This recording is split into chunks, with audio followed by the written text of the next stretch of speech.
En esta unidad vamos a tratar uno de los temas quizás más delicados en la práctica profesional y para la magistratura también en el área de derecho de familia, cuáles las ejecuciones cuando los jueces disponen ya sea homologar un acuerdo de partes o una sentencia o una medida cautelar que dispone un régimen de adecuada comunicación conforme el artículo 652 y, como vimos en los desarrollos anteriores, el 9 y concordantes de la Convención. Hay variadas herramientas jurídicas o variados instrumentos jurídicos que son colocados a disposición de los operadores para que se pueda materializar el principio de la tutela judicial efectiva y se pueda cumplir con ese convenio homologado o con esa medida cautelar o sentencia judicial. Uno de estos instrumentos, quizás el más conocido, es el de colocar astraintes, es decir, imponer al incumplidor una multa procesal por cada día de retardo o por cada incumplimiento. Esto, por supuesto, que no corren a partir del apercibimiento, sino a partir de la resolución que hace efectiva o hace efectivos esos apercibimientos. Ya yéndonos desde el ámbito del derecho civil y hacia el derecho penal, encontramos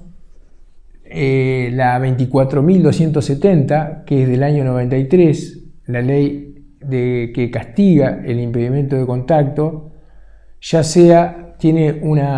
no tiene antecedentes en el derecho comparado y al que impidiere u obstruyere el contacto con el padre no conviviente, ya sea el tercero o el progenitor que lo impide, tiene una sanción, se agrava cuando es menor de 10 años, y también al que se mudare con ese ánimo de impedir el contacto del domicilio y se agrava la pena si se mudare sin autorización judicial al extranjero. En general, la doctrina coincide en que no es el derecho penal un instrumento adecuado como para resolver este tipo de conflictos, pero lo cierto es que con distinta suerte se utiliza esta ley que es, como les dije, del año 93. Volviendo al campo del derecho civil, y otra de los instrumentos que, por ejemplo, figura en el Código del Niño uruguayo y en el Código del Niño de Perú, es, ante incumplimientos graves y reiterados, el cambio en esos ordenamientos de tenencia. En nuestra jurisprudencia sería, como dije, por el cambio de nomenclatura de cuidado personal.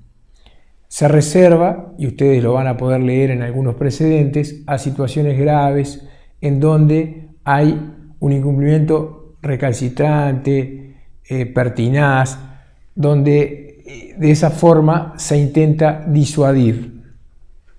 Otras experiencias que se dan en nuestro derecho provincial comparado, por ejemplo, en las provincias de Mendoza, en la provincia de Santa Cruz y en la provincia de Río Negro, que van estas leyes desde el 2007 al 2009, 2007 en Mendoza, 2009 en Río Negro, es el registro de obstaculizadores de lazos familiares. Algunos profesores, como por ejemplo el profesor Gallego, critican este instrumento porque entienden que es estigmatizar a quienes alguna vez hicieron una denuncia de abuso y como contrapartida se los registra como a quienes impiden estos contactos o estos lazos familiares, imponiéndoles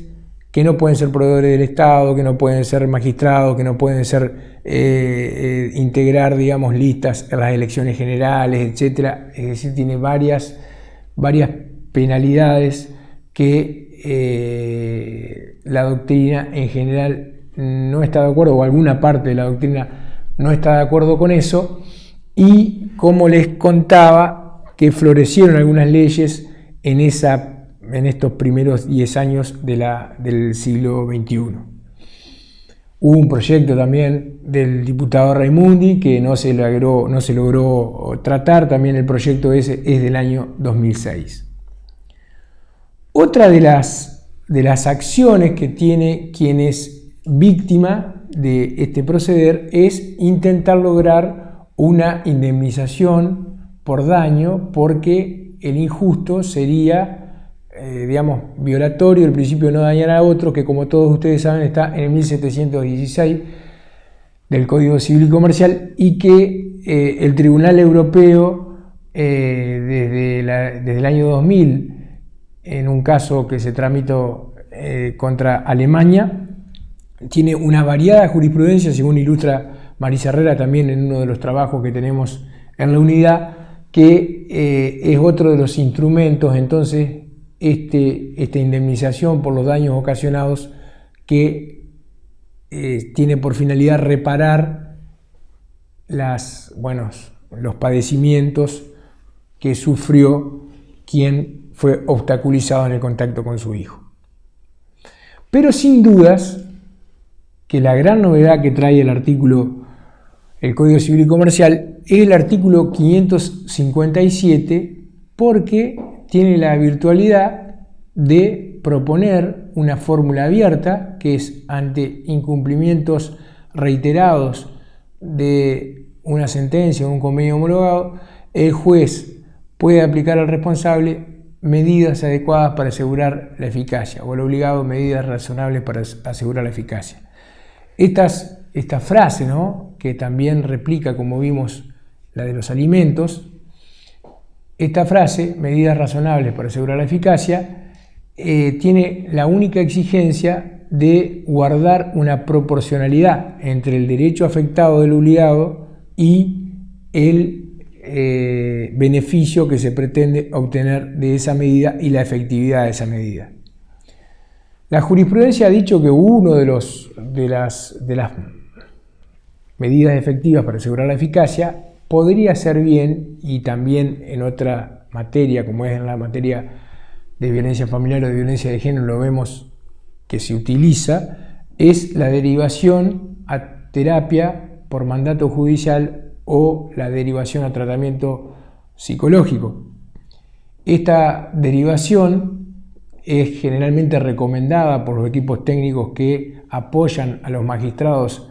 en la resolución de los casos. Es recomendada cuando detectan ciertas disfunciones familiares que tienen como origen alguna patología que padece uno de los protagonistas. Entonces aquí se da la situación que el cumplimiento de esa manda judicial beneficiaría no solamente a quien se le impide el contacto con el hijo, sino también que lo beneficiaría al propio incumplidor. Entonces hay jurisprudencia, y creo que es una línea que ya está en franco ascenso, que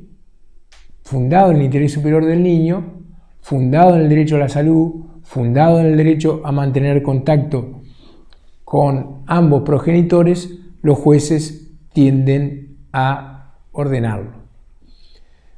Como les decía, el desafío es,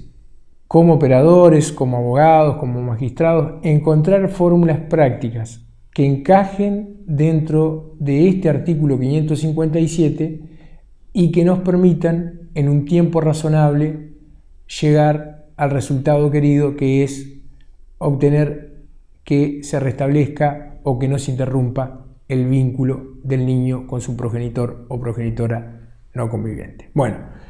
el tema es muy interesante y esperamos que puedan disfrutar en el armado de este ejercicio que le proponemos al final.